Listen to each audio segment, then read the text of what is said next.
Jadi nanti yang telat-telat nanti bisa lihat recordingnya karena kita di minggu yang lalu itu ya libur karena hari merah, yang minggu yang lalu lagi juga 2 minggu yang lalu kita libur ya hari merah, terus minggu ini kemarin ada acara lustrum, terus 3 minggu yang lalu ya itu saya ada kegiatan sehingga kita nggak 3 minggu ini tidak ketemu live ya. Nah, jadi saya Zoom meeting hari ini saya jadikan live ya karena biar ada interaksi, bukan cuma video saja. Jadi nanti kalau ada pertanyaan terkait dengan materi di mulai dari week ke 11 ya, week 11, 12, 13 ya. Kalau ada pertanyaan nanti bisa kita diskusikan. Karena pembahasan kita hari ini tidak banyak ya, karena kita kalau Anda lihat di absen itu di presensi yang akan kita bahas adalah terkait dengan introduction to scikit-learn ya. Jadi nanti setelah Anda lulus di mata kuliah data science programming, Anda nanti akan mengambil mata kuliah machine learning ya. Mata kuliah machine learning ini adalah mata kuliah yang lanjutan dari data science programming. Mata kuliah ini nanti mempelajari berbagai macam algoritma untuk menyelesaikan berbagai macam permasalahan ya. Untuk memulai ya belajar machine learning ya, di hari ini kita akan ada introduction to machine learning ya, introduction to scikit-learn, yang mana scikit-learn itu adalah library yang dimiliki oleh Python untuk menjalankan algoritma machine learning. Tapi sekali lagi kita tidak akan membahas detail terkait dengan machine learning karena kita hanya introduction saja, itu sebagai awalan ya bagi Anda sebelum nanti Anda belajar di mata kuliah machine learning. Saat Anda belajar di mata kuliah data science programming ini, Anda sudah belajar berbagai macam teknik-teknik ya untuk mengolah data menggunakan bahasa pemrograman Python. Anda sudah belajar NumPy, Anda sudah belajar Pandas ya, Anda sudah belajar Matplotlib, Anda juga sudah belajar UI ya, dan itu adalah basic programming dari Python. Dan itu nanti akan sangat membantu Anda ketika nanti Anda belajar machine learning, yang mana machine learning nanti Anda juga akan menggunakan bahasa pemrograman Python untuk menerapkan algoritmanya, seperti itu. Untuk hari ini kita akan bahas sedikit kulit luar saja terkait dengan apa itu machine learning dan apa itu scikit-learn, yaitu library yang kita gunakan untuk menjalankan algoritma machine learning. Oke, tidak perlu berlama-lama, saya langsung share screen saja. Oke, yang akan kita bahas hari ini, kita akan belajar mengenai introduction to scikit-learn. Untuk pembahasan tugas ya, ini ada tugas ya, exercise. Ini saya skip saja karena Anda nanti bisa baca sendiri ya untuk dengan kunci jawabannya ya untuk exercise 1 dan exercise 2 ya. Nah, ini bisa Anda baca sendiri nanti terkait dengan kunci jawabannya, karena kalau Anda baca di sini Anda harusnya sudah cukup jelas ya untuk bagaimana caranya kita meng-create tampilan seperti ini gitu ya. Ini kita menggunakan grid ya. Jadi ini kita gunakan grid. Kalau di contoh yang pembahasan yang kita bahas di sini kita menggunakan grid. Jadi nanti widget-widget itu akan diletakkan seperti meletakkan komponen di table. Ya. Jadi ada komponen 1 gitu ya, ada di row ke-1, row ke-0, row ke-0 dan kolom ke-1. Ini row ke-1, kolom ke-0. Ini row ke-2, kolom ke-0, row ke-2, kolom ke-1 dan row ke-2, kolom ke-2. Nah, nanti Anda bisa lihat di sini. Ini untuk mengorder atau mendesain ya. Mendesain letak dari widgetnya. Gitu ya. Sedangkan open file sama save file ini kita bisa gunakan ini ya, library as open file sama save open files ya. Nah, itu tinggal copy paste saja dari yang sudah Anda pelajari sebelumnya ya. Oke. Nah, seperti ini open file sama save file kita gunakan as open file sama as save as file. Nanti untuk membaca data terus kita tuliskan di sini ya. Kita hilangkan clear widget ini untuk menghilangkan tulisan yang ada di text widget ini. Save-nya ini untuk menyimpan. Oke, kalau ini tugasnya belum Anda kerjakan ya, silakan Anda jadikan ini sebagai referensi ya, tapi jangan sama persis gitu ya. Maksud saya gini, Anda belajar coding itu bukan copy paste ya, tapi Anda belajar memahami konsepnya. Oke, nanti Anda bisa lihat seperti ini ya, cara codingnya. Nanti Anda bisa tutup, Anda bisa bikin dengan desain Anda sendiri ya. Anda bisa bikin dengan style coding Anda sendiri, seperti itu. Nah, ini yang exercise yang kedua, ini kita gunakan untuk kayak semacam text completion gitu ya. Kalau kita menuliskan sesuatu di sini nanti akan ada ini related text yang key-nya itu, keyword-nya itu kita tuliskan di sini. Nah, nanti Anda bisa coba di sini kita bisa menggunakan bind method ya. Oke, jadi ini nanti untuk komennya check key sama update ya. Ini check key itu untuk searching-nya ya. Update data ini untuk menampilkan ini list-nya. Di sini menampilkan yang sesuai gitu.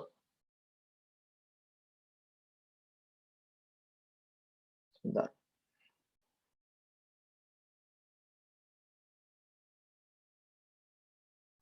Oke. Nah, selanjutnya kita gunakan metode bind ya di widget E. Nah, ini widget entry-nya ya. Nah, ini entry widget. Kita namai variabelnya itu E. Nah, e.pack, e.bind. Nah, nanti kita panggil metode bind ini dan kita panggil check key-nya. Nah, check key-nya ini kita panggil. Oke, nanti Anda bisa coba sendiri ya setelah perkuliahan sesi live ini. Jadi saya tidak akan berlama-lama. Saya langsung masuk ke introduction to machine learning ya. Dari yang sudah yang mengambil mata kuliah ini, mata kuliah data science programming, kira-kira ada yang sudah pernah belajar sedikit atau membaca referensi terkait dengan machine learning atau tidak? Bisa angkat tangan mungkin yang pernah belajar terkait dengan machine learning atau AI gitu ya, atau deep learning bahkan, silakan. Apakah ada yang sudah pernah belajar? Kalau saya lihat dari Anda ini, Anda semester 4 ya, angkatan 2020. Harusnya Anda sudah mengambil mata kuliah AI fundamental ya. Saya coba tanya salah satu, Roni. Ya, Roni sudah mengambil mata kuliah AI fundamental atau belum? Sudah, Pak. Sudah ya. Di mata kuliah tersebut ada penjelasan terkait dengan machine learning, deep learning ada ya? Ada. Ada. Oke, mungkin bisa bantu untuk menjelaskan apa itu machine learning, apa itu kegunaannya, apa itu fungsinya gitu. Ya, silakan, Roni. Mungkin yang di AI itu, di AI fundamental penjelasannya seperti apa? Silakan. Kalau menurut saya itu buat yang machine learning itu kayak buat kalau misalnya ada data, di situ datanya kayak di training gitu, Kak. Oke. Datanya di training, tujuannya untuk Supaya kayak komputernya bisa baca kayak datanya itu mau diarahin kemana gitu. Oke. Ya. Terima kasih Roni penjelasannya. Ya. Ada yang lain yang mau menambahkan?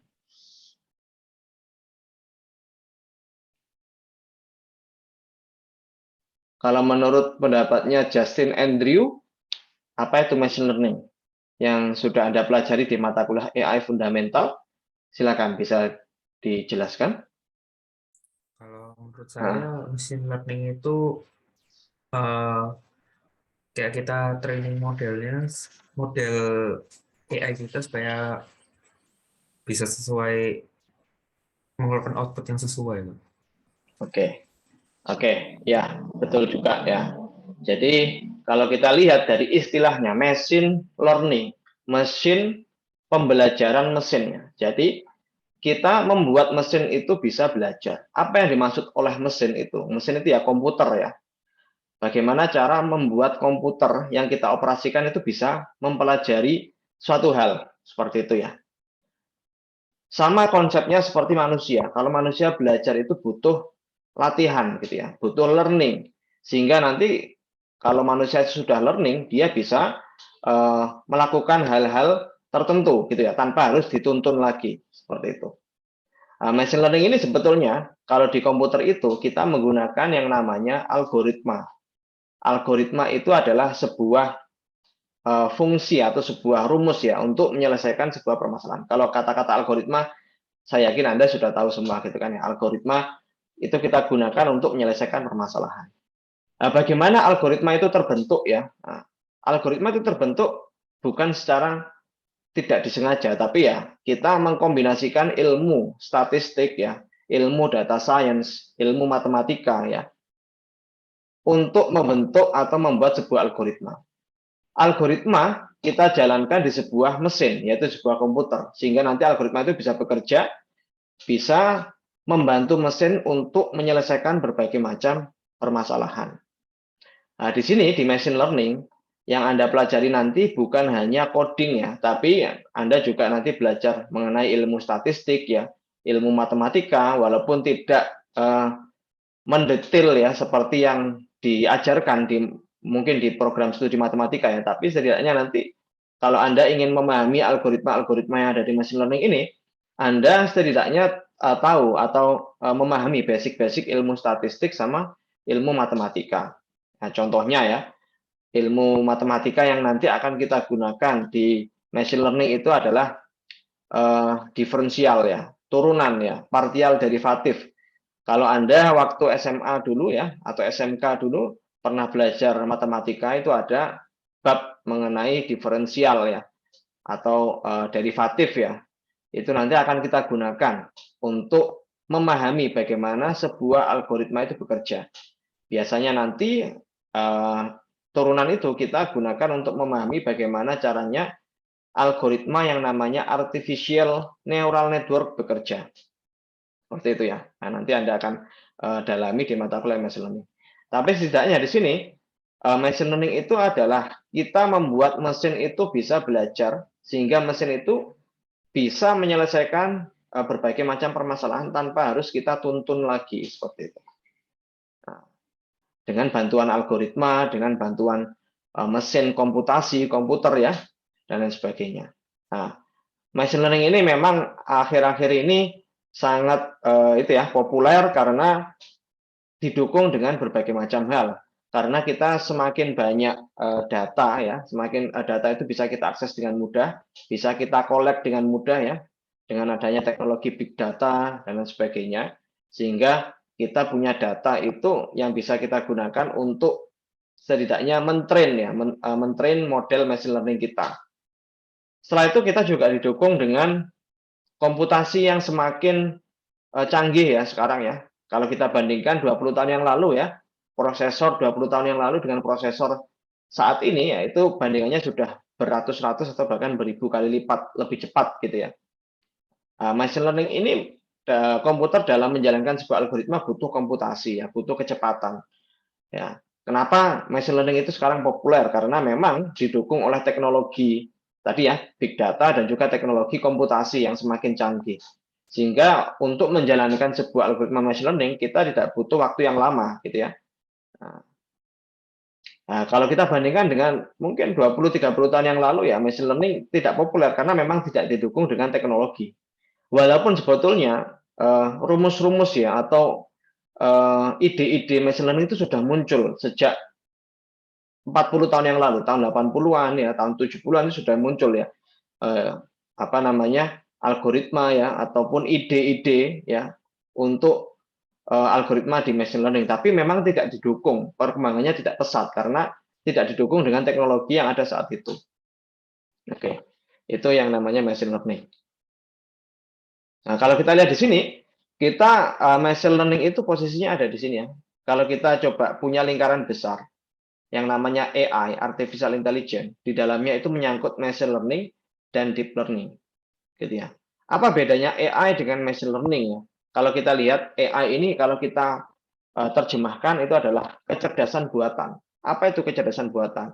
Yaitu kecerdasan yang dibuat oleh manusia di komputer seperti itu kan ya. Apa bedanya dengan machine learning? Nah, jadi seperti ini. Tergantung problem yang mau kita selesaikan. Ada problem yang mudah ya, yang bisa kita selesaikan dengan mudah, dan ada problem yang tidak bisa kita selesaikan dengan cara yang mudah. Contohnya seperti ini. Kalau misal saya punya sebuah problem ya, yang bisa diselesaikan dengan AI, tapi tidak yang bisa diselesaikan oleh machine learning, yang bisa diselesaikan oleh AI, tidak butuh machine learning. Contohnya gini, saya punya problem yang bisa diselesaikan dengan rule, dengan aturan. Misalnya gini, menentukan apakah orang itu laki-laki atau perempuan. Nah, apa bedanya laki-laki dan perempuan? Kita punya rule ya, kita punya parameter. Orang laki-laki biasanya memiliki kumis, orang laki-laki biasanya memiliki jenggot ya. Orang laki-laki tidak melahirkan. Itu kita punya rule. Rule 1 punya kumis, rule 2 punya jenggot, rule 3 tidak melahirkan. Orang perempuan tidak memiliki kumis, tidak memiliki jenggot ya, kalau orangnya normal ya. Terus perempuan melahirkan ya, seperti itu. Kita punya 3 data. Kalau kita selesaikan dengan rule, aturan, misalnya Anda membuat program sederhana di komputer, memakai if else gitu ya, if else ya, if else if then else gitu ya. Tanpa adanya machine learning, kita hanya terapkan rule saja, kita sudah bisa menciptakan kecerdasan buatan gitu kan ya, tanpa harus menerapkan algoritma machine learning, karena domain permasalahan kita adalah domain yang mudah untuk diselesaikan, hanya untuk mengotomatisasi gitu ya. Rule-nya itu kita berikan ke komputer, komputer akan menjalankan sesuai dengan rule yang kita berikan. Tapi pada kenyataannya tidak semua permasalahan itu bisa kita selesaikan dengan rule, gitu ya. Nah, permasalahan yang tidak bisa kita selesaikan dengan rule, nah, kita butuh algoritma yang lebih canggih, ya, bukan hanya rule based, tapi computational based, menggunakan machine learning atau bahkan deep learning.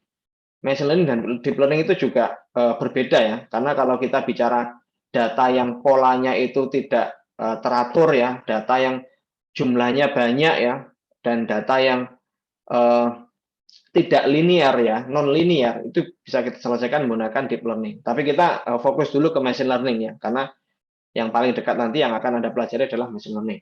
Tergantung dari domain yang mau kita selesaikan. Misalnya kasus yang lain, saya ingin memprediksi harga apa ya, harga Bitcoin misalnya ya, harga Bitcoin misalnya, atau harga uang digital gitu ya. Apakah kita bisa selesaikan dengan rule ya? Kalau menurut saya tidak bisa kita selesaikan dengan rule, karena dia memiliki pola gitu ya. Dia memiliki pola. Misalnya kita lihat harga Bitcoin 5 tahun yang lalu ya, untuk memprediksi harga Bitcoin bulan depan gitu ya. Kalau kita pakai rule-nya banyak sekali nanti. Dan mungkin juga nanti ada rule yang saling cross ya, saling tidak sejalan. Nah, permasalahan itu ya kita bisa selesaikan dengan algoritma machine learning. Gitu ya. Jadi permasalahan yang bukan rule based ya, itu bisa kita selesaikan dengan machine learning. Misalnya tadi yang saya sebutkan, untuk memprediksi harga Bitcoin, itu kasusnya adalah regresi ya. Kita memprediksi harga, ya kan? Memprediksi harga berdasarkan data yang sudah kita miliki sebelumnya. Atau yang paling simpel, klasifikasi ya. Klasifikasi apakah sebuah gambar itu gambar anjing, gambar kucing gitu ya. Itu kalau kita selesaikan dengan AI ya, dengan rule based, itu nanti sulit karena datanya bukan data yang berbentuk rule ya, datanya berupa data pixel ya. Kalau kita bicara image, itu adalah datanya itu data pixel, nilai pixel, intensitas pixel. Kalau kita pakai AI ya, pakai rule based ya, yang tidak menggunakan algoritma machine learning ya, kalau gambar pixelnya itu ukurannya kecil ya nggak masalah. Tapi kalau gambar pixel itu ukurannya besar, kalau kita mengcapture sebuah gambar ya, resolusinya HD itu sudah berapa pixelnya? 1080 kali 1920. Nah, apakah mungkin kalau kita membuat rule itu dengan 1920 dikali 1080? Nah, kemungkinannya banyak sekali. Nah, itu akan tidak efektif kalau kita menggunakan rule based. Nah, posisi machine learning itu ada di sini ya. Nah, jadi dia bisa kita gunakan untuk menyelesaikan berbagai macam permasalahan. Tapi kenapa kita masih menggunakan machine learning? Karena sebetulnya deep learning itu sudah ada gitu ya, yang lebih canggih ya. Nah, itu tergantung kebutuhan kita juga ya. Karena teknologi saat ini, teknologi algoritma ya, perkembangan algoritma saat ini, deep learning itu membutuhkan komputasi yang tinggi. Seperti itu ya. Jadi dia butuh komputasi yang tinggi. Untuk menjalankannya, kita butuh resource yang tinggi. Kita butuh waktu yang lebih lama dalam mentrain atau menjalankan algoritmanya jika dibandingkan dengan machine learning. Karena ada beberapa permasalahan yang cukup ya bisa kita selesaikan menggunakan machine learning, tidak perlu deep learning. Yang permasalahan yang simple-simple ya kita bisa selesaikan dengan machine learning. Nah, kita tidak perlu membunuh tikus dengan nuklir gitu ya istilahnya kalau peribahasanya. Nah, deep learning ini biasanya kalau datanya itu banyak dan permasalahannya itu non-linear. Nah, nanti penjelasannya bisa nanti Anda pelajari di mata kuliah deep learning kalau tertarik. Nah, machine learning ini masih tetap berguna, masih tetap banyak digunakan karena dia cukup bisa menyelesaikan permasalahan-permasalahan yang linear ya. Seperti itu. Oke. Posisi kita sebagai data scientist itu ada di sini sebetulnya. Ini tadi posisi dari machine learning ya. Kalau ini posisi dari manusianya kita ya, seorang data scientist gitu ya. Seorang data scientist setidaknya dia memiliki 3 knowledge ya. Knowledge yang pertama adalah knowledge mengenai computer science ya, mengenai teknologi ya, teknologi IT seperti contohnya Anda menguasai teknologi bahasa pemrograman Python gitu ya. Itu adalah skill yang Anda miliki, hard skill yang Anda miliki gitu ya.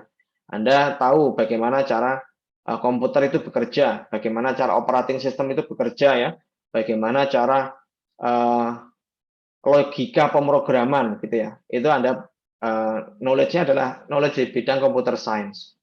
Tapi sebagai data scientist ya, ilmu coding saja nggak cukup. Anda juga perlu mempelajari ilmu matematika dan statistik karena matematika dan statistik ini berpengaruh terkait dengan data yang akan Anda collect gitu ya, data yang akan Anda gunakan sebagai input di model machine learning Anda ya, itu membutuhkan ilmu matematika dan statistik. Dan untuk memahami sebuah algoritma seperti yang tadi saya jelaskan ya, untuk memahami sebuah algoritma kita butuh ilmu matematika dan statistik. Walaupun sebetulnya Anda bisa menggunakan algoritma itu langsung dari library di Python ya. Tapi kalau nanti Anda ingin mengimprove algoritmanya gitu ya, bagaimana caranya agar Anda bisa melakukannya ya, kalau Anda tidak paham bagaimana cara algoritma itu bekerja. Memang sebetulnya kalau kita menggunakan Python ya, ada library scikit-learn, sklearn seperti yang tadi saya sempat jelaskan di awal, atau judul dari perkuliahan ini kan Introduction to Scikit-learn gitu ya. Itu adalah library yang bisa kita gunakan untuk menjalankan algoritma machine learning tanpa harus kita buat dari awal. Kita langsung panggil saja modulnya, bisa langsung kita gunakan, bisa langsung kita eksekusi, semacam kayak black box gitu ya. Nah, tapi sebetulnya nanti kalau Anda ingin meneliti lebih lanjut gitu ya, sebetulnya kalau hanya menggunakan saja bisa-bisa saja, tapi kalau Anda ingin mengimprove ya algoritma itu, Anda butuh ilmu matematika dan statistik gitu ya. Dan yang terakhir ini ada knowledge terkait dengan domain atau business knowledge ya. Ini kaitannya dengan pihak luar. Anda bisa menganalisis permasalahan, terus Anda kaitkan dengan ilmu computer science Anda, ilmu matematika dan statistik Anda. Ya. Itu berarti Anda sudah menjadi data scientist sejati gitu ya. Anda sudah memiliki knowledge di bidang bisnis ya, di bidang Anda bisa menganalisis problem yang terjadi di sebuah studi kasus, terus Anda kaitkan dengan ilmu matematika dan statistik Anda dan ilmu computer science Anda. Nah, itu seorang data scientist. Nah, kalau kaitannya irisan antara computer science dengan domain business knowledge ini adalah software development ya, karena nanti produk kita berupa software.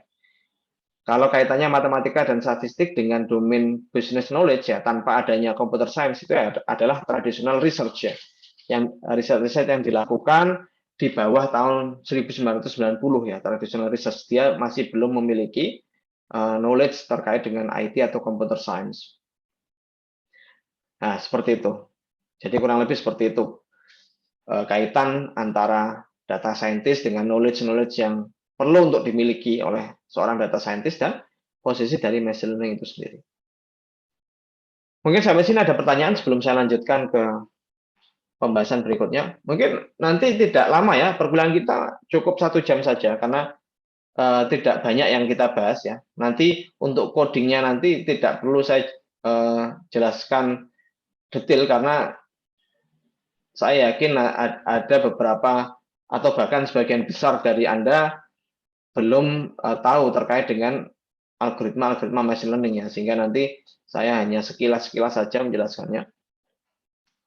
Kalau ada pertanyaan di tengah jalan itu ya bisa langsung raise hand saja. Nah ini kita bedakan ya kategori-kategori dari machine learning. Classical machine learning.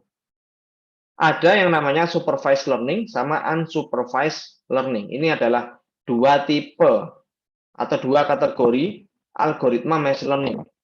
Ya, sebetulnya ada satu lagi, semi supervised learning ya. Tapi ini kan classical machine learning ya. Biasanya itu kita bagi jadi dua, supervised learning sama unsupervised learning. Apa perbedaan antara supervised learning dan unsupervised learning? Nah, saya ingin tanya sebelum saya jelaskan, sebelum kita diskusikan, saya ingin tanya ke Anda ya, yang tahu apa itu supervised learning dan unsupervised learning. Yang angkatan 2020 saja, yang angkatan di atas, di bawah 2020, saya yakin 100% pasti sudah tahu. Nah, yang 2020 yang baru belajar AI fundamental, saya ingin tahu kira-kira sejauh mana pemahaman Anda terkait dengan AI dan machine learning. Silakan ada yang bisa menjelaskan apa perbedaan supervised learning dan unsupervised learning.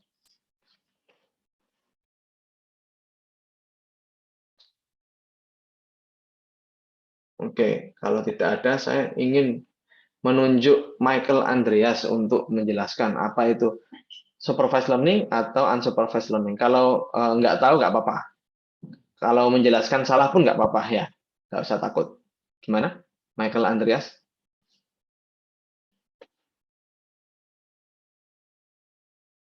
Halo, tes. Michael Andreas ada ya? Ada ya harusnya. Apa perbedaan antara supervised dan unsupervised? Oke, nggak ada respon. Kalau nggak ada respon, saya skip ke John Owen. John Owen, saya bisa minta tolong dibantu menjelaskan apa itu supervised sama unsupervised. Silakan. Ya. Kalau supervised learning itu waktu di training mereka sudah ada data yang dikategorikan atau di label. Jadi mesinnya itu bisa membedakan, mencocokkan data yang mau dia lihat itu sesuai nggak sama data yang di training. Kalau yang unsupervised itu mereka di trainingnya pakai data yang mereka harus cari tahu dulu kategori setiap datanya. Jadi datanya itu nggak ada namanya gitu istilahnya, Pak. Oke. Ya, betul sekali. Terima kasih, John Owen, penjelasannya. Yang paling simpel penjelasannya adalah supervised learning sama unsupervised learning itu adalah di bagian datanya yang mau kita olah ya. Kalau supervised learning ini, data itu tidak ada labelnya. Supervised learning, data itu memiliki label. Ya, memiliki label kunci jawaban, istilahnya seperti itu. Kalau unsupervised learning, data itu tidak memiliki label. Contohnya seperti ini ya. Contoh yang paling simpel, kita coba analogikan dengan anak kecil. Anak kecil belajar menggunakan supervised learning. Contohnya untuk mengenali nama hewan, gitu ya. Misalnya Anda punya adik atau Anda punya ponakan gitu ya, yang masih kecil, yang balita. Anda ajari bagaimana cara membedakan kucing dengan anjing ya, berdasarkan gambar gitu ya. Anda punya gambar, Anda punya foto-foto anjing, Anda berikan ke anak kecil itu, balitanya. Ini adalah anjing, ada labelnya kan ya. Misalnya datanya itu Anda kasih label di dalam, misalnya Anda berikan gambar, ini namanya anjing. Nah, berarti Anda memberikan label ke data Anda gitu kan ya. Nanti anak kecil, balita akan mengenali, oh ini anjing, ini kucing. Otaknya akan bekerja, bisa membedakan ini anjing, ini kucing berdasarkan data yang Anda berikan, ya, berdasarkan latihan yang Anda ajarkan ke anak kecil. Ini anjing, ini kucing gitu ya. Ini anjing, ini kucing gitu ya. Nah, terus dia akan belajar terus-menerus sehingga waktu dia besar dia bisa membedakan antara kucing dengan anjing karena dia belajar dari data yang sudah ada labelnya, supervised. Jadi didampingi, pembelajarannya itu didampingi gitu ya, didampingi oleh trainernya, oleh orang tuanya gitu ya. Bagaimana dengan unsupervised? Ya, unsupervised apa? Contohnya kayak gini. Ini analoginya anak kecil lagi ya. Anda mungkin kalau punya anak punya ponakan ya, punya adik gitu ya yang masih kecil balita, biasanya kita kasih bola gitu ya. Kita kasih bola dengan warna yang berbeda. warna merah sama warna kuning. Tapi kita nggak beritahu ke balita itu, ini warna merah, warna kuning. Kita nggak beritahu. Gitu ya. Biasanya ada anak kecil atau balita yang suka mengelompokkan gitu ya, mengelompokkan ini bola warna merah, ini kuning disendirikan gitu ya. Dia mengelompokkan sendiri, dia kan mengklaster sendiri gitu ya. Istilahnya mengklaster itu mengelompokkan, dia akan memisahkan ini bola warna merah, ini bola warna kuning ya. Selama si balita ya penglihatannya sehat, tidak buta warna ya. Jadi dia bisa semacam kayak bekerja sendiri untuk mengelompokkan ya, ini bola merah, ini bola kuning. Padahal kita nggak ngasih clue ya, nggak ngasih clue untuk ini warnanya merah, ini warna kuning. Ya, biar dia belajar sendiri dari data yang kita berikan bola dengan dua warna yang berbeda, merah sama kuning, kita taruh keranjang, terus kita suruh dia untuk mengelompokkan gitu ya. Coba kamu kelompokkan ya. Dia akan mengelompokkan sendiri. Si balita kalau sudah paham gitu ya, dia akan mengelompokkan sendiri. Tanpa harus kita beritahu, ini warna merah, ini warna kuning. Seperti itu. Nah, itu unsupervised sama supervised learning. Tergantung dari datasetnya. Kalau supervised learning, datasetnya kita berikan label. Kalau unsupervised learning, datasetnya tidak kita berikan label. Kasusnya, kalau supervised learning ini ada yang namanya classification dan regression. Gitu ya. Apa bedanya classification dengan regression ya? Nah, classification dan regression ini adalah output yang akan kita prediksi. Ya. Kalau classification outputnya berupa apa? Outputnya berupa label ya, teks ya. Seperti tadi ya, kalau kita mengklasifikasikan kucing dan anjing, labelnya adalah berbentuk string, berbentuk discrete ya, discrete value, bukan continuous. Artinya adalah yang kita prediksi itu adalah sebuah label, sebuah output yang bukan continuous, bukan angka yang kita prediksi. Kalau regression, kebalikannya classification. Yang akan kita prediksi adalah nilai continuous, yaitu nilai berbentuk kuantitatif. Seperti itu ya. Apa itu data kuantitatif ya? Nah, seperti misalnya, contoh yang tadi saya jelaskan di awal ya. Saya ingin memprediksi harga Bitcoin ya.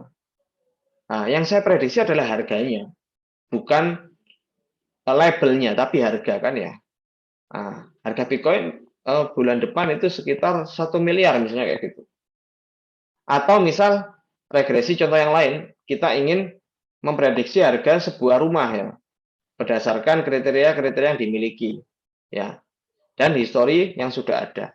Rumah dengan luas kamar, dengan luas tanah 60 misalnya, dengan jumlah kamar 3, kamar mandi 2 lantai, itu berapa harganya? Atau dengan jaraknya, lokasinya dengan kota, itu seberapa jauh? Bisa kita hitung menggunakan algoritma supervised learning di machine learning ya, itu untuk memprediksi nilainya itu berapa. Tapi tetap machine learning harus punya data yang sudah dilabeli gitu ya, yang sudah ada labelnya sebelumnya. Nah, kalau yang unsupervised itu ada clustering ya, clustering seperti yang tadi saya jelaskan, itu ya. Nah, clustering ini adalah tadi ya, mengelompokkan data berdasarkan kriteria-kriteria yang mirip gitu ya. Nah, contoh yang lain selain kalau di itu ya di bidang text mining, misalnya kita ingin mengelompokkan berita ya, berita itu seperti apa gitu ya. Nah, atau misalnya COVID ya, COVID-19 yang sudah terjadi selama 2 tahun ini, kita punya klaster ya. Ya, klasternya apa? Klaster rumah tangga, klaster kantor, klaster sekolah gitu kan. Kita nggak ngasih label di sana sebetulnya, tapi kita bisa kelompokkan ya berdasarkan kriteria-kriteria yang dimiliki. Nah, jadi mengelompokkan data yang mirip itu kita kelompokkan. Ada juga association atau customer recommendation ya. Ini biasanya kalau mungkin Anda penggemar YouTube atau penggemar Netflix misalnya. Nah, Anda nggak ngasih label kan di history Anda. Yang penting Anda menjalankan atau menelusuri atau menonton video di YouTube ya. Itu nanti YouTube akan bisa merekomendasikan video-video yang related ya, yang mirip-mirip dengan yang Anda lihat. Nah, jadi dia kayak customer recommendation itu ya.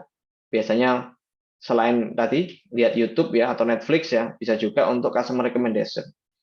Misalnya Anda sering buka e-commerce, Anda sering lihat barang-barang elektronik, biasanya nanti rekomendasinya juga barang elektronik gitu kan ya. Yang mirip ya, relasinya itu mirip. Ada juga dimensionality reduction ini ya. Nah, dimensionality reduction ini tujuannya untuk mengurangi atau mengurangi dimensi dari data yang kita miliki. Misalnya data itu dimensinya tinggi atau tidak seperti apa. Contohnya tadi yang saya contohkan, untuk memprediksi rumah ya, itu kita butuh parameter tadi. Luas rumahnya berapa, luas bangunannya berapa, luas tanahnya berapa, jumlah kamarnya berapa, jumlah lantainya berapa. Terus ada juga lokasi dari kota itu berapa jauh gitu ya. Nah, dan yang terakhir ada parameter warna cat rumah. Nah, apakah warna cat rumah itu pengaruh ke harga rumah? Ya, kalau menurut saya nggak pengaruh gitu ya. Kalau cat rumah kan bisa kita ganti nanti warnanya. Nah, kita bisa hilangkan ya. Kita bisa hilangkan kriteria-kriteria atau parameter yang tidak berguna sebetulnya, tidak berfungsi secara signifikan untuk menyelesaikan permasalahan ya. Biasanya kalau untuk dimensionality reduction ini dia akan melihat pola ya, melihat pola dari data kita, dan dia akan bisa menentukan kira-kira parameter mana yang perlu dihilangkan.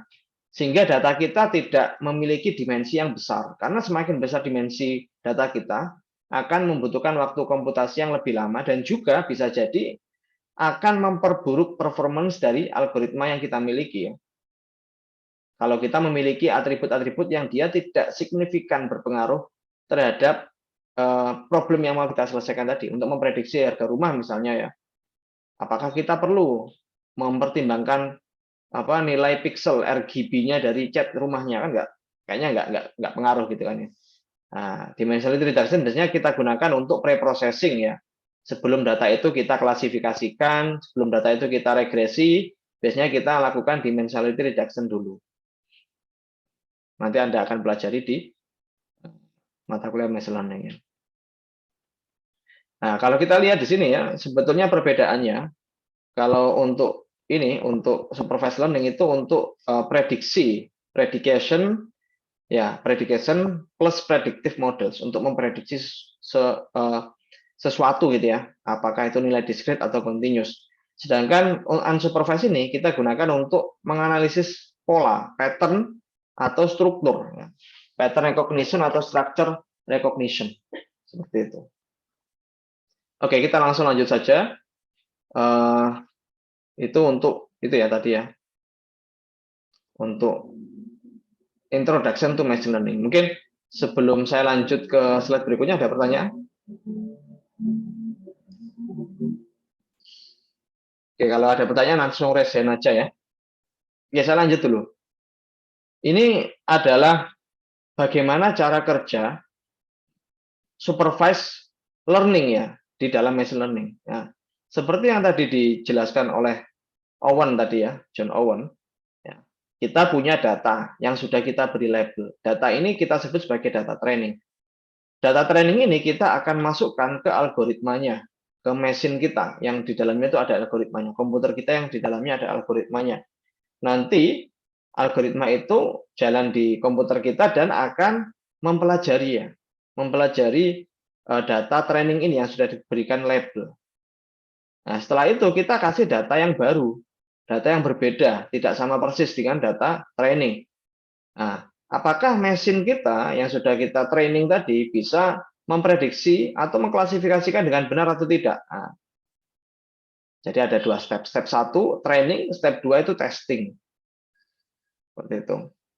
Sama kayak manusia ya. Ada ujian ya. Nah, Anda menghafalkan dulu misalnya ya. Terus Anda ujian ya. Waktu ujian apakah soalnya sama persis dengan soal-soal yang Anda pelajari waktu training? Kan nggak sama persis ya. Tapi setidaknya Anda tahu kan ya. Mirip-mirip gitu ya soalnya. Gitu. Misalnya Anda lagi ingin tes IELTS ya atau tes TOEFL, Anda pasti belajar dari data-data yang sudah ada, bank soal yang sudah ada gitu kan ya. Terus Anda ujian IELTS atau TOEFL dengan soal yang berbeda, tapi kan mirip ya. Itunya mirip, kisi-kisinya kan mirip. Nah, sama seperti itu. Kalau unsupervised ya, step pertama kita cukup memberikan data yang tanpa label ya. Ada dua data yang berbeda, kucing sama anjing, tapi kita nggak kasih tahu labelnya. Nah, setelah itu mesin akan mengelompokkan ya data itu menjadi sejumlah grup. Grupnya ada berapa? 1 atau 2 gitu ya. Tergantung nanti. Kalau di algoritma K-means ya, K-means clustering, kita harus tentukan grupnya berapa. Gitu ya. Kalau di Bscan ya, di Bscan itu nggak perlu menentukan jumlah klasternya, dia bisa membentuk klasternya sendiri. Nah, kalau di unsupervised machine learning, cara kerjanya seperti itu. Kita tidak perlu memberikan data yang sudah ada labelnya. Gitu ya. Oke, kita masuk ke introduction to scikit-learn ya. Jadi scikit-learn ini adalah sebuah library di dalam bahasa pemrograman Python yang menyediakan tools untuk machine learning. Termasuk di dalamnya ada algoritma klasifikasi ya, ada algoritma regresi, ada algoritma clustering ya, dan ada algoritma untuk dimensionality reduction, baik itu yang supervised atau unsupervised ya. Dan scikit-learn ini adalah library yang dituliskan dalam bahasa pemrograman Python dan dibangun dengan library-library yang sudah ada seperti NumPy, Matplotlib ya, Pandas ya, SciMPy ya, IPY ya, dan lain sebagainya, SciPy ya. Ini di dalamnya itu kalau kita nanti integrasikan dengan library-library yang sudah ada, dia akan support ya. Scikit-learn ini akan support. Inputnya misalnya data Anda dalam bentuk array, NumPy gitu ya. Itu nanti yang akan kita training misalnya datanya. Nah, nanti kalau kita masukkan kita panggil modul dari algoritma yang ada di scikit-learn ini dengan input NumPy yang sudah kita buat ya, atau Pandas mungkin ya, itu dia bisa secara otomatis membaca data kita. Oke, ini ada beberapa basic use ya, atau penggunaan yang dasar ya dari scikit-learn. Yang pertama, karena kita masih belajar awal terkait dengan machine learning, biasanya kita akan butuh datanya dulu gitu kan ya. Datanya nggak perlu nyari manual ya, nggak perlu download dari internet atau kita collect sendiri ya. Di scikit-learn ini ada data-data artificial ya, atau data-data yang free yang bisa kita gunakan untuk mencoba algoritma yang kita ingin pakai misalnya. Nah, dataset loading ini adalah sebuah fungsi di scikit-learn untuk mengkolek data dari library-nya scikit-learn. Karena di dalam scikit-learn ini sekali lagi ada datasetnya. Nah, datasetnya memang dataset artificial ya, atau dataset yang public ya, yang itu biasanya digunakan untuk testing saja. Nah, di dalam dataset itu ada yang namanya features sama response. Ya. Nah, kalau datanya itu data yang memiliki label, jadi datanya ada features-nya, ya, kolomnya, dan ada response-nya atau targetnya atau labelnya. Kalau data kita adalah data yang untuk digunakan supervised learning ya. Nah, contohnya data yang paling sering digunakan adalah iris dataset ya. Nah, iris dataset itu apa? Nah, kita coba lihat. Iris dataset. Iris dataset itu adalah dataset jenis bunga ya. Oke, sebentar saya coba cari contohnya dulu. Iris dataset ya, biar Anda bisa membayangkan gitu ya. Nah, iris dataset itu ada 3 jenis ya. Nah, jadi bunga iris itu ada 3 tipe gitu ya. Mungkin ini yang lebih jelas ya. Saya coba perbesar dulu. Nah, iris dataset. Jadi bunga iris itu memiliki 3 jenis spesies gitu ya. Atau istilahnya ada 3 jenis bunga iris. Yang pertama itu setosa, versicolor, dan virginica. Apa itu labelnya? Apa itu targetnya? Targetnya ini setosa, versicolor, sama virginica. Ini labelnya. Apa features-nya? Features-nya adalah petal dan sepal. Kalau kita lihat, petal itu semacam kayak bunga yang letaknya ada di atasnya sepal gitu ya. Kayak pucuknya gitu ya. Kalau yang sepal ini mahkotanya gitu ya. Nah, petal itu bunga yang ada di atasnya sepal. Kalau Anda lihat secara kasat mata gitu ya, kita lihat perbedaan antara setosa, versicolor sama virginica ini adalah pada ukuran petalnya dan sepalnya. Nah, tiap jenis kelopaknya ini ya, petal sama sepal ini itu memiliki yang namanya width sama length. Jadi ada petal width, petal length, lebarnya petalnya berapa dalam sentimeter, dan panjangnya itu berapa. Width dan length ya, panjang dan lebar dari petalnya. Sepalnya juga sama, dia punya width dan length. Petal sama sepal ini masing-masing memiliki width and length. Nah, kalau kita lihat di sini, yang sepal juga kayak gitu. Ukurannya bisa beda-beda. Yang paling kecil ukurannya adalah ini, kayak kalau saya lihat virginica ya, ukurannya dia kecil, tapi panjang ini ya. Petalnya itu nggak lebar ya, tapi dia length, panjang seperti itu.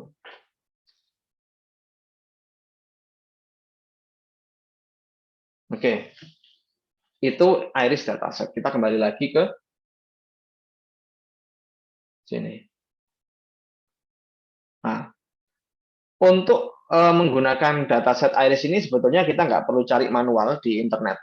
Di dalam scikit-learn itu sudah disediakan.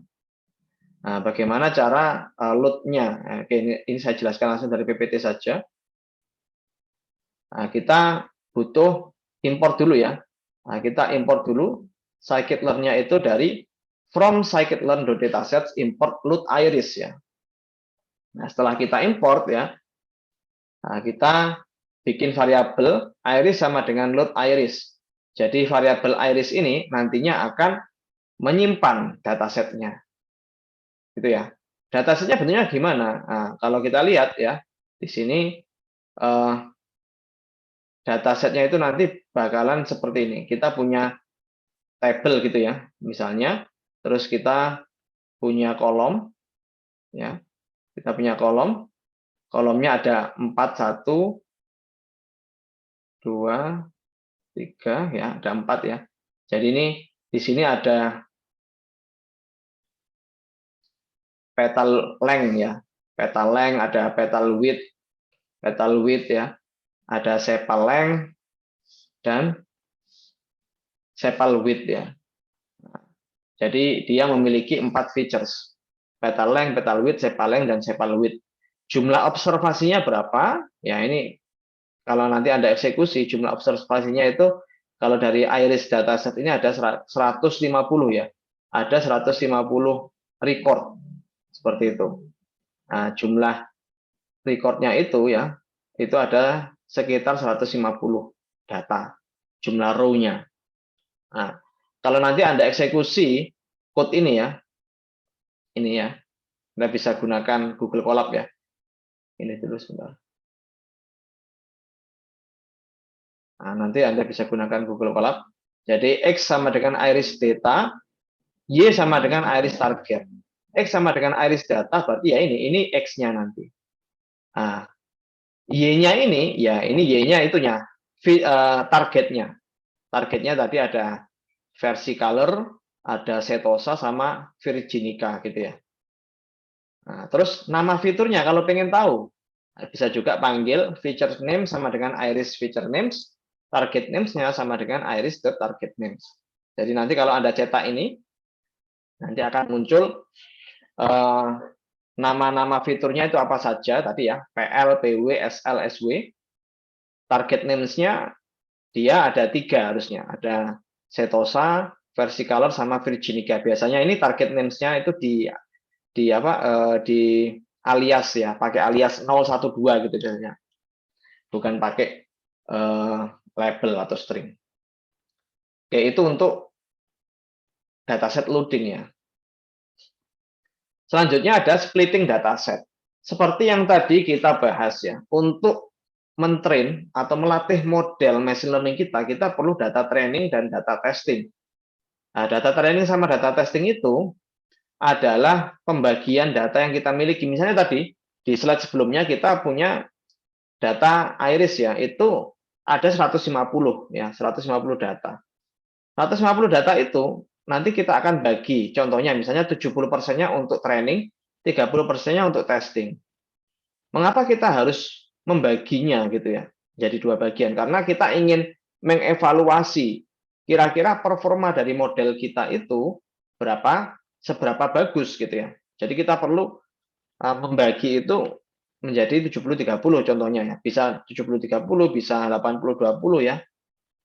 Split datasetnya tidak harus 70-30 atau bahkan menggunakan teknik cross validation dan sebagainya. Nah, ini 70% kita gunakan untuk training ya. Dan 30%-nya kita gunakan untuk testing. Nah, testingnya biar kita tahu performance dari machine learning kita. Nah, caranya gimana? Caranya seperti ini ya. Kita dari data X dan Y yang sudah kita miliki tadi, kita kan tadi sudah punya data X dan Y ya. Nah, X dan Y ini kita sudah punya. Tapi belum kita split ya. Caranya men-split gimana? Kita harus import dulu train test split ini ya. From scikit-learn.model selection kita import train test split biar kita bisa panggil metode train test split di sini. Nah, metode train test split ini kita panggil. Nah, setelah kita train test split ya, X dan Y ini kita train test split ya. Nanti kita punya 4 variabel baru yang namanya X-train, X-test, Y-train sama Y-test. Yang mana X-train ini dia memiliki proporsi sebanyak 70%. Gitu ya. Dia punya proporsi yang lebih tinggi daripada kebalik ya. Ini proporsinya itu adalah X-train itu 70% ya. Ya, 70%, X-test itu 30%, Y-train 70%, X-test ini juga 30%. Jadi ini kaitannya sama ini ya. Ini kombinasinya kan ini. X-train sama Y-train gitu ya. Terus X-test dengan Y-test. Nah, yang mana dimensinya itu adalah rasionya 70% kali 30%. Nah, bagaimana cara menentukannya? Ya, menentukannya di sini. Kita punya test size-nya itu sama dengan 0,3. Jadi, test size-nya 0,3 otomatis train size-nya 0,7 kan ya, 70%.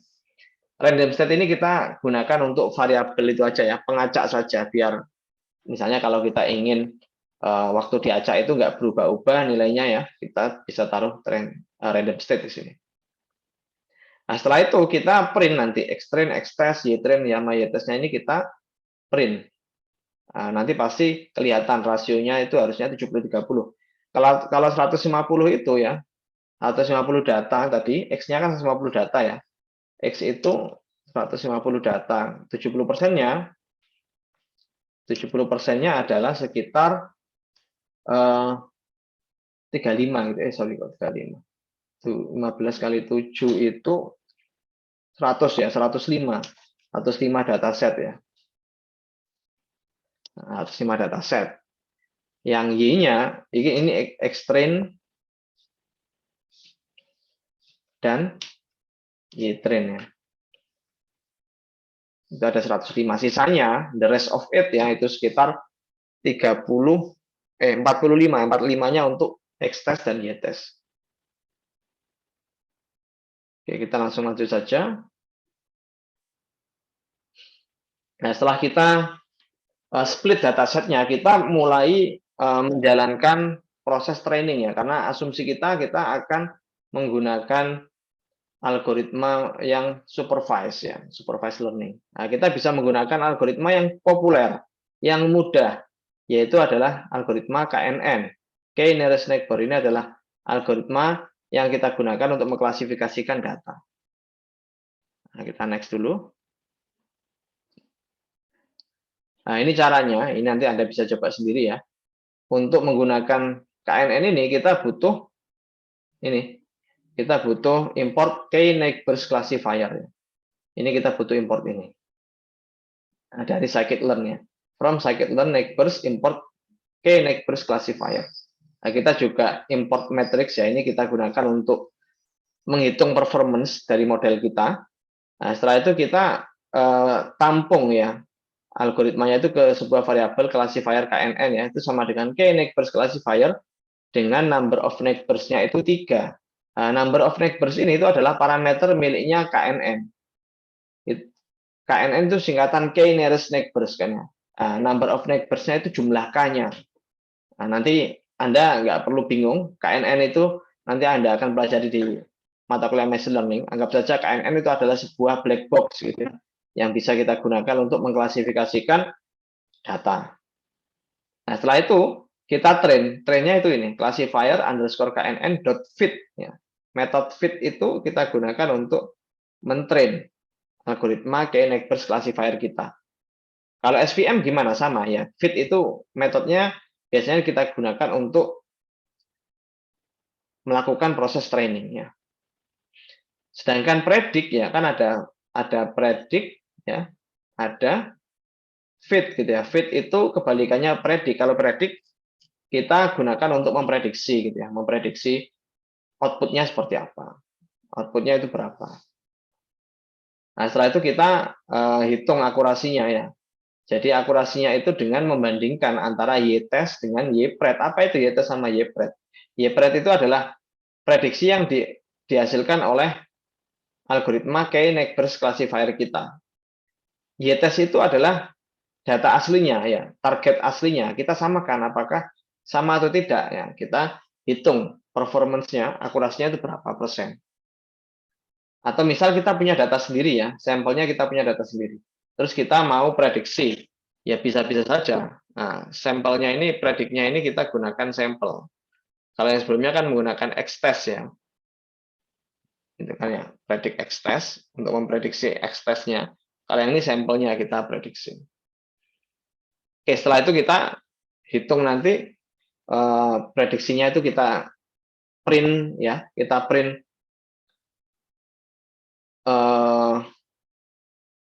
ya kita bandingkan antara yang preds ini ya dengan ya yang preds ini kita bandingkan dengan sampel gitu kan ya. Nah, kita bandingkan dengan sampel. Outputnya itu apa? Kita nggak bandingkan sih, sorry. Karena kita nggak punya kunci jawabannya dari sampel ini sendiri ya. Tapi kita cuma itu aja. Kita tampilkan hasilnya gitu ya. Pakai looping gini ya. Oke. Mungkin nanti bisa dicoba ya, kita cepat saja.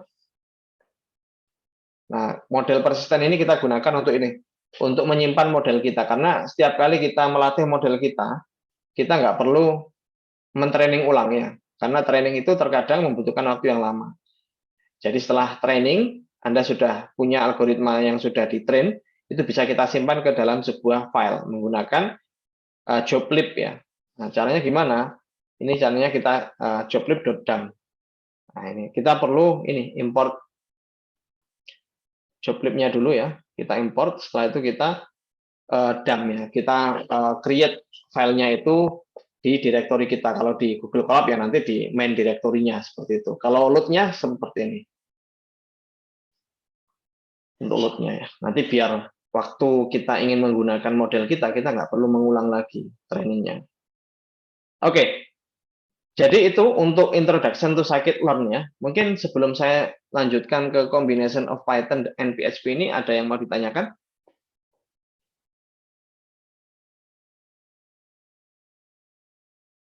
Oke, belum ada. Saya lanjut aja langsung. Jadi sebetulnya kalau Anda ingin menggunakan bahasa pemrograman HTML, HTML atau PHP ya, untuk tampilan program Anda, yang mana program Anda itu nantinya akan menggunakan algoritma-algoritma di Python gitu ya. Nah, kita bisa sambungkan antara Python itu dengan PHP. Oke, yang harus Anda siapkan ini Anda harus memiliki XMPP ya, atau Apache server. Apache servernya Anda pastikan jalan dulu, karena kita akan menggunakan PHP ya. Kalau PHP-nya nggak jalan ya, Apache servernya nggak jalan ya, kita nggak bisa bikin halaman web gitu kan ya. Ini silakan Anda pastikan dulu Apache-nya jalan. MySQL ini nggak butuh ya, karena kita nggak menggunakan database ya. Oke, kita itu aja, simpel saja contohnya. Misalnya kita membuat sebuah 4 baris kode PHP yang sederhana seperti ini. Nah, kita akan mendapatkan data dari bahasa pemrograman Python dari sebuah file yang namanya filenya itu adalah hello.py, hello.py. Nah, hello.py ini dia mereturn value ya. Dia akan mencetak value ya, dia akan mencetak value di dalam tampilan PHP kita. Yaitu dengan memanggil metode cell exec ya, cell exec. Di dalamnya ini sama seperti perintah untuk mengeksekusi itu ya, Python file di CMD. Python space nama file Python-nya apa? Space kalau memang di dalam file Python ini memiliki argumen, ya kita tuliskan argumen pertamanya apa, argumen keduanya apa. Contohnya Vincent 30. Jadi kita asumsikan di dalam hello.py ini di dalamnya ada Vincent, ada argumen satu yang nama orang, dan argumen yang kedua itu adalah age-nya, usianya. Seperti itu. Nah, cell exec ini adalah untuk mengeksekusi via cell and return the complete output as string ya. Jadi outputnya kalau print ya nanti kita tampilkan sebagai string di dalam PHP kita. Ya, kita coba lihat di dalam hello.py ini itu ada apanya. Nah, kalau kita lihat di sini dia memiliki ini ya, import sys. Nah, dia punya variabel name dan variabel age. Yang mana ini sebetulnya name sama age ini dia sebagai parameter ya, di dalam file Python hello.py ini. Hello, my name is name ya. Hello, my name is name and I am age years old gitu ya. Nah, ini sama ini itu adalah didapatkan parameternya dari sini dan sini. Gitu ya. Name and age. Nah, kita coba lihat kalau kita eksekusi di Python-nya, ya, di PHP-nya, misalnya PHP-nya ini kita panggil ya, sys RGV is a list in Python which contains the command line arguments passed to the script ya. Yang ini tadi ya penjelasannya sebelumnya. Sys v sama sys v ya, dengan indeks 1 dan 2 itu adalah dua parameter yang kita miliki. Oke, terus kita coba eksekusi ya Python-nya ini, file PHP-nya kita panggil melalui localhost bla bla bla, nanti akan muncul hello my name is Vincent and I am 30 years old, karena parameter yang pertama tadi adalah Vincent, yang kedua adalah age-nya. Oke, nanti ini silakan Anda coba sendiri, kebetulan di laptop saya tidak ada SAMPP-nya, tapi sebetulnya ini simple ya, simple saja. Nah, Anda nanti bisa cari, misalnya Anda tidak puas dengan output-nya kok berupa print saja ya. Bagaimana jika output-nya itu berupa list nantinya? Output-nya itu berupa array. Nanti Anda bisa cari sendiri di internet, itu banyak sekali ya. Bagaimana cara getting value dari Python yang mana return value-nya itu bukan hanya string tapi list ya. Biasanya itu nanti Anda menggunakan dictionary ya atau JSON. Nanti Anda bisa lihat sendiri. Oke. Jadi itu saja yang saya mau sampaikan ya di perkuliahan kita hari ini. Ini saya record ya perkuliahannya, nanti saya share seperti biasa. Sebelum saya akhiri, ada pertanyaan? Oh ya, untuk UAS-nya itu kita itu ya multiple choice ya, multiple choice.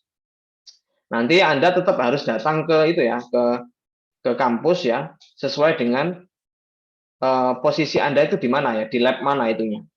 Kan Anda sudah dapat itu ya, sudah dapat pengumuman ujian ya. Itu nanti kita ujiannya pakai komputer di lab. Entah nanti Anda kebagian di lab TC atau lab TB ya, atau lab perpus ya, nggak tahu ya. Itu nanti Anda tetap harus hadir dan Anda nanti akan membuka ULS untuk mengerjakan UAS-nya seperti itu.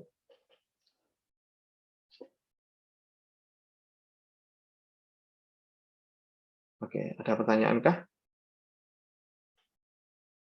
Oh iya, project akhirnya tidak ada ya Yosep ya, karena data science ini simple ya, nggak butuh project ya. Kalau nanti projectnya itu ada di machine learning ya, sama ada di deep learning. Kalau di di data science programming nggak ada projectnya. Yang lain ada pertanyaan? Jadi UAS-nya itu hanya dari multiple choice ya. harusnya lebih gampang gitu ya, karena semester lalu katanya ada proyeknya, sekarang nggak ada gitu kan. Ya kita anggap Anda mengerjakan tugas tiap minggu itu ya proyeknya itu ya, makanya dikerjakan sungguh-sungguh. Nah, ujiannya bersifat open atau tidak ya nanti akan kita infokan ya di email ya, nanti nanti Anda akan dapat email ketentuan-ketentuannya seperti apa, karena saya juga belum tahu ya, karena yang menentukan adalah Pak Vincent sebagai ketua EPJMK-nya ya, penanggung jawab mata kuliahnya Pak Vincent. Nanti Pak Vincent akan email ya ke 11 email ke semua mahasiswa di SP, ketentuannya seperti apakah boleh open atau tidak. Yang penting Anda sekarang siapkan saja dulu dengan asumsi yang paling jelek, yaitu close gitu ya. Oke, ada lagi? Oke, kalau tidak ada pertanyaan lagi, saya ingin infokan ya. Kebetulan saya juga panitia di Lustrum gitu ya. Mungkin Anda tahu dalam 1 minggu ini ada itu kegiatan kegiatan fakultas kita di Grand City ya, di Grand City Mall, dekatnya Monumen Kapal Selam ya. Memang agak jauh ya dari kampus, tapi kalau Anda tertarik ya, Anda bisa hadir di Grand City untuk ikut meramaikan acara Lustrum di itu ya, di fakultas kita gitu ya, karena banyak sekali itu nanti banyak pameran yang ditampilkan di sana, ada booth ya, booth tiap prodi gitu ya. Silakan Anda kalau punya adik, punya kakak gitu ya, atau punya saudara yang ingin mendaftar di Ubaya ya, silakan bisa diajak ke sana untuk melihat-lihat karya-karya dari mahasiswa-mahasiswa tiap prodi yang ada di Fakultas Teknik ya. Kalau ada waktu nanti silakan bisa hadir ya. Yang bintang utamanya itu hari Sabtu besok itu ada Londo Kampung ya. Mungkin Anda subscribe ya video YouTube itu ada Londo Kampung. Itu hadir di Grand City besok sore ya. Saya lupa jamnya jam berapa. Nah, itu nanti kalau nggak ada kegiatan gitu ya, lagi nganggur gitu, mungkin pengen jalan-jalan bisa jalan-jalan ke sana untuk ikut meramaikan ya. Oke, saya kira cukup untuk perkuliahan kita hari ini. Saya stop share. Terima kasih atas kehadiran Anda semua. Saya akhiri untuk perkuliahan kita hari ini. Selamat siang. Terima kasih. Terima kasih, Pak. Terima kasih, Pak.